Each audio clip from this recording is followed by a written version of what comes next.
Hi everyone, I'm నిర్మదా. అదే short video structure అనే కనిపిస్తుంది. ఈ కప్ లైక్ స్ట్రక్చర్ని మనం బోమన్ క్యాప్సిల్ అని చెప్తాం.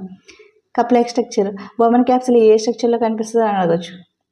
అప్పుడు కప్ లైక్ స్ట్రక్చర్ అని చెప్పొచ్చు. లేకపోతే కప్ లైక్ స్ట్రక్చర్లో కనిపించేది ఏంటి అని అడిగితే బోమన్ క్యాప్సిల్ అని రాయడానికి అవుతుంది. నెక్స్ట్ ఈ బోమన్ క్యాప్సిల్లో మనకి ఏం జరుగుతుందంటే వేస్ట్ మెటీరియల్స్ అలాగే యూస్ఫుల్ మెటీరియల్స్ అనేవి ఈ బోమన్ క్యాప్సిల్లోనే మనకి డివైడ్ అవ్వడం అనేది జరుగుతుంది అనమాట. ఇక్కడ ఫిల్టరేషన్ జరిగి వేస్ట్ మెటీరియల్స్ అన్ని బయటికి ఎగ్జిట్ అవ్వడం, అలాగే యూస్ఫుల్ మెటీరియల్స్ అన్ని ఓ పక్కకి. ఇక్కడ చూసినట్లయితే మనకి వేస్ట్ మెటీరియల్స్ ఏమేమి ఫామ్ అవుతాయి అంటే యూరియా, యూరిక్ యాసిడ్, క్రియాటినిన్ అనేవి ఫామ్ అవుతున్నాయి.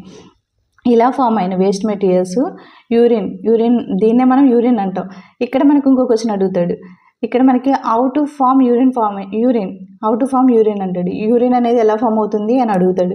సో మీరు ఈ బోమన్ క్యాప్సిల్లో ఇలా వేస్ట్ మెటీరియల్స్ అనేవి ఫామ్ అవుతాయి. దీన్నే మనం ఇలాంటి యూరియా, యూరిక్ యాసిడ్, క్రియాటినిన్ అనేవి వాటర్లో ఫామ్ అవుతాయి. దీన్నే మనం యూరిన్ అని రాయచ్చు. ఇక్కడి నుంచి మ్యాటర్ అంతా మీరు రాసుకునే అవకాశం అనేది ఉంటుంది. ఈ యూరిన్ అనేది మనకి ఈ 2 యూరిటర్స్ ఉన్నాయి కదా, ఈ యూరిటర్స్ ద్వారా యూరినరీ బ్లాడర్లోకి అనేది వెళ్తుంది. యూరినరీ బ్లాడర్లో మనకి యూరిన్ అనేది స్టోర్ అయ్యి అక్కడ యూరిన్ సెన్సేషన్ వచ్చినప్పుడు అది యూరిథ్రా ద్వారా ఎక్స్క్రీట్ అవ్వడం అనేది జరుగుతుంది అనమాట. ఇదంతా యూరిన్ ఫార్మేషన్. అలాగే ఇక్కడ బోమన్ క్యాప్సిల్లో మనకి వేస్ట్ మెటీరియల్ ఎలాగో అలాగే ఇక్కడ మనకి యూస్ఫుల్ మెటీరియల్ కూడా ఉంటాయి అన్నమాట. ఇక్కడ బోమన్ క్యాప్సిల్ ఏమవుతుందంటే వేస్ట్ మెటీరియల్స్ని రిమూవ్ చేస్తుంది. అలాగే యూస్ఫుల్ మెటీరియల్స్ని ఏం చేస్తుందంటే ఇక్కడ యూస్ఫుల్ మెటీరియల్స్ ఏంటంటే ఎమినో యాసిడ్స్, సాల్ట్స్, గ్లూకోజ్ అనేది రీఅబ్జర్వ్ జరుగుతుంది అనమాట. ఇక్కడ బోమన్ క్యాప్సిల్లో ఎమినో యాసిడ్స్, సాల్ట్స్, గ్లూకోజ్ అనేవి రీఅబ్జర్వ్ ఏంటి ఇక్కడ రీఅబ్జర్వ్ చేసుకునేది అంటే బ్లడ్ సర్క్యులేటరీ సిస్టమ్ అనేది రీఅబ్జర్వ్ అనేది చేసుకుంటుంది అనమాట.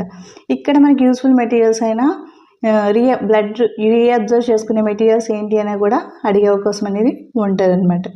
ఓకే, లేకపోతే ఈ యూస్ఫుల్ మెటీరియల్స్ అనేవి ఎక్కడ మనకి ఫిల్టర్ అవుతున్నాయి అనేది కూడా అడిగే అవకాశం ఉంటుంది. ఇలా మనకి ఈజీ మెథడ్లో మీకు గుర్తు పెట్టుకుంటే ఫైనల్ ఎగ్జామ్లో మ్యాక్సిమం ఎలా అడిగినా మీరు ఆన్సర్ చేయగలే అవకాశం అనేది ఉంటుంది అనమాట.